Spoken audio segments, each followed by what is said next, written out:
Welcome back to Spinning the Past. This is just a short video. Let's see if I can bring this here. This is my Hanson e-spinner right there. But today I wanted to focus on, and it's a challenge for myself. My challenge is, can I spin by feel alone? I just recently had eye surgery, and I can't see close up very well, and I can't see far very well. Things are kind of blurry. But I thought for a while that I was going to become a blind hand spinner. Not just to feel sorry for myself, but also, well, you know, people in other centuries probably didn't have very good eyesight, and if an old granny were spinning, you know, maybe she didn't have, and so much of spinning is in the fingers. So maybe somebody with diminished sight could still spin a good yarn. And so that's just today's little experiment. You see this little blue piece of tape. That is just a little tape I put there so that the revolutions will be the same. So I already know right here that the revolutions will be the same. And I know back in the day they wouldn't have had electric spinners, but this is just a project that I've been working on for years and years, and I brought home some spinning that was really portable for me to do, not a big wheel, so I could catch up on some spinning. I have some projects that I need doing. So let's give this a go. This is battery operated, and it looks like it should work. Let's see if I can get this to work. Hit the battery, hit the start button. I'll see if I can get my hands. So I know from the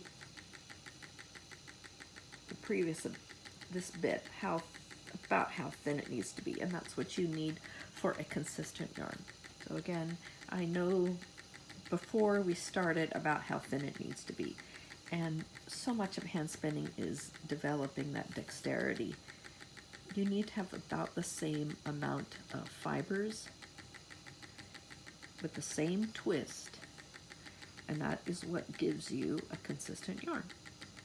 Now this fiber prep is a roving, so it's not particularly going to be a smooth yarn. And not every yarn has to be smooth and silky and soft. It doesn't. This was some roving that came from a woman's house. She had passed away and her family gave it to the guild, and I picked up some of it. So it's just, I can't even remember the breed right now.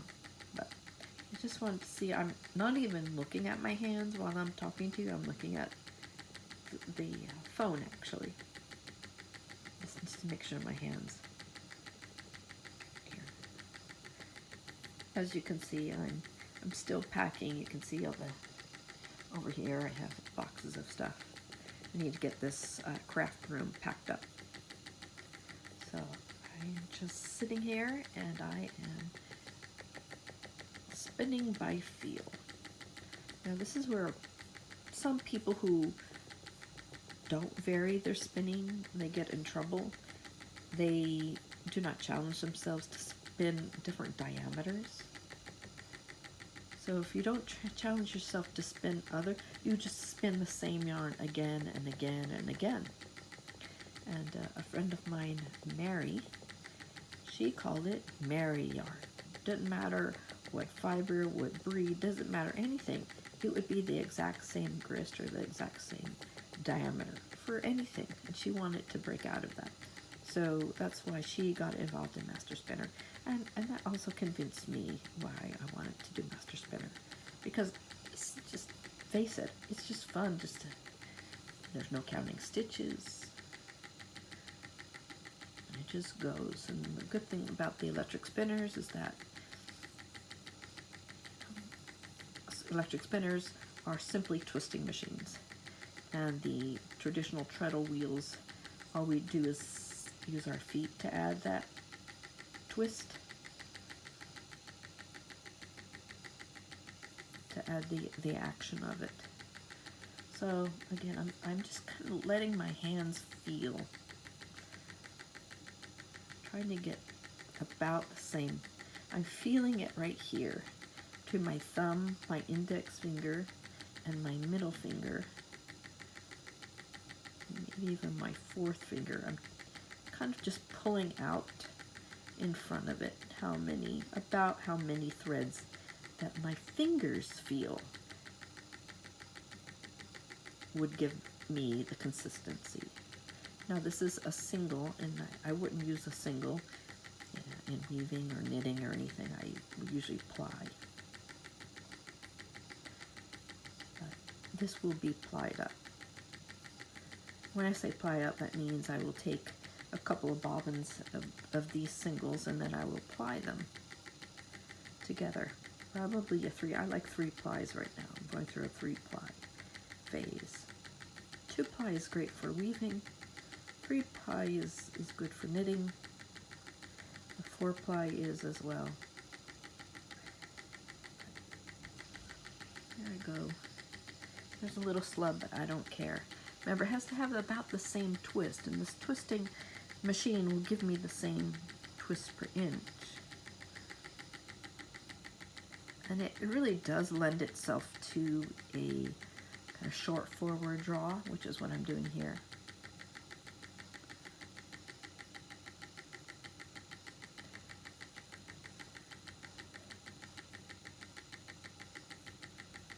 But if I were blind, could I feel? Yes, I could feel about how many threads are coming out, how many fibers come out.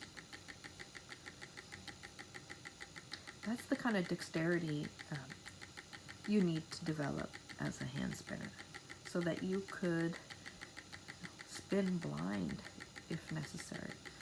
You might have to practice spinning in the dark, spinning to get the same consistency to your singles. If you want not a lumpy, bumpy yarn, then the singles have to be the same in each of the plies. So getting a rhythm will help you get that. Okay. So I'm going to stop this, and I'm going to move this along here.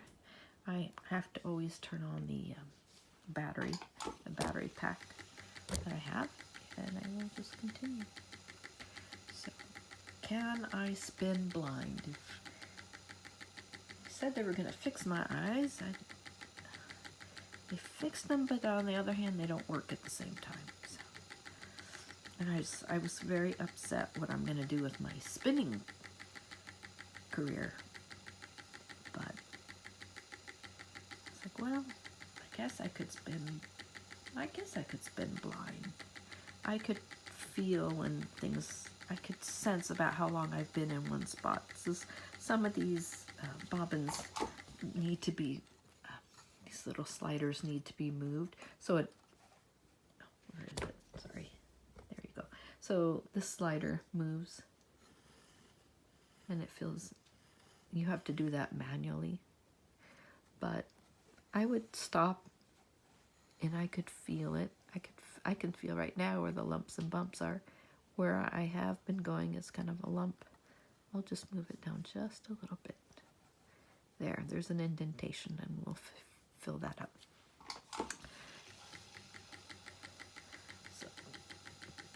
So if something happened with your vision, or temporarily or permanent, you can definitely spin.